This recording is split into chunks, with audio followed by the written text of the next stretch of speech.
आणि आता बातमी राम मंदिरासंदर्भात आहे। राम मंदिर दान चोरी प्रकरणातल्या सर्वच्या सर्व 8ही आरोपींना सोमवारपर्यंत न्यायालयीन कोठडी सुनावण्यात आली आहे। मात्र पोलिसांना आरोपींच्या चौकशीची गरज भासल्यास सोमवारी पुन्हा आरोपींच्या रिमांडसाठी अर्ज दाखल करण्याची मुभा कोर्टाने अयोध्या पोलिसांना दिली आहे। पण या प्रकरणात सखोल चौकशीची गरज लक्षात घेता उत्तर प्रदेश पोलिसांकडून सोमवारी पुन्हा एकदा आरोपींच्या पोलीस कोठडीची मागणी करण्यात येणार असल्याचे समजते। की धाराएं लगी हुई हैं और स्पेशल कोर्ट और वो मंडे तक का दिया गया रिमांड। तो अभी जो 2 दिन का दिया गया है। अभी कितने दिन की जुडिशियल कस्टडी? 29 तक मंडे तक दिया गया है। अच्छा मंडे, हाँ मंडे को फिर से एक्यूज आएंगे और उनका रिमांड फिर से होगा। हाँ श्री राम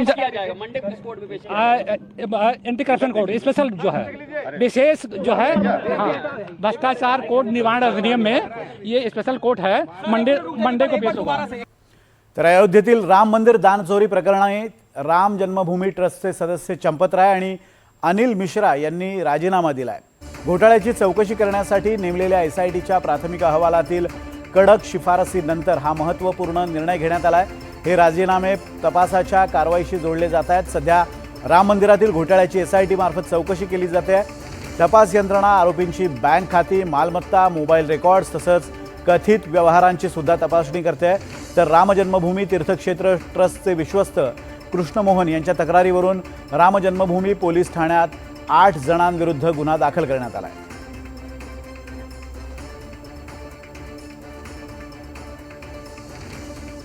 तर एसआयटीने आता या प्रकरणी चौकशी सुरू केलेली आहे। एसआयटीच्या चौकशीत नेमकं काय समोर आलं आपण पाहूयात ग्राफिक्सच्या माध्यमातून। सीसीटीव्ही फुटेजमध्ये चोरीच्या 65 घटना समोर आलेल्या आहेत।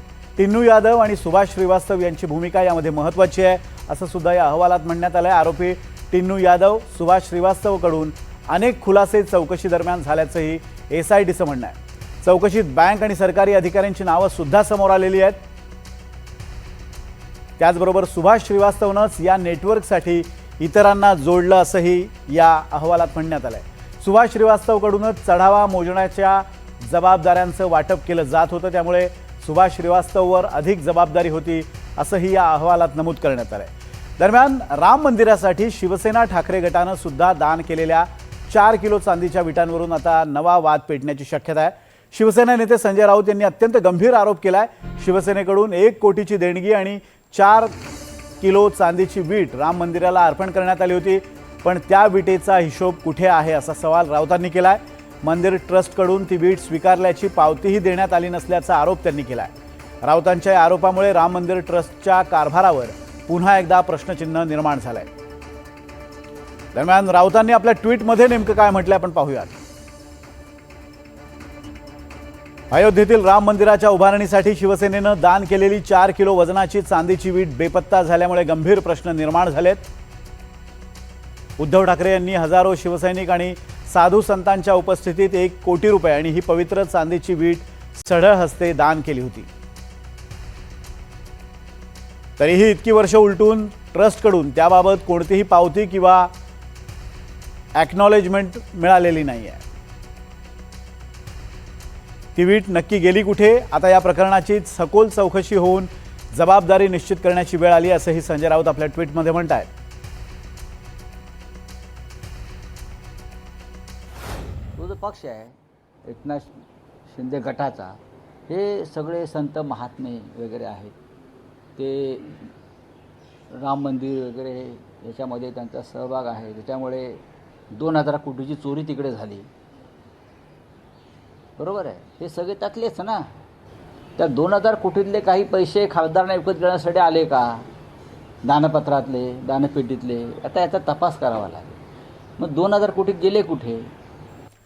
दरम्यान चांदीची वीट खरेदी करण्यासाठी कुणाच्या खिशातून पैसे दिले याबाबत माहिती नाही असा टोला उदय सामंतांनी लगावला। तर राऊत काय ट्विट करतात याला आमची बंदी नाही, पण त्यांनी स्वतःच्या घरची काळजी करावी। त्यांच्या स्वतःच्या घरच्या विटा आता कशा एक एक करून निघून चालल्यात याकडे त्यांनी लक्ष द्यावं असा खोचक टोला विखे पाटलांनी लगावला।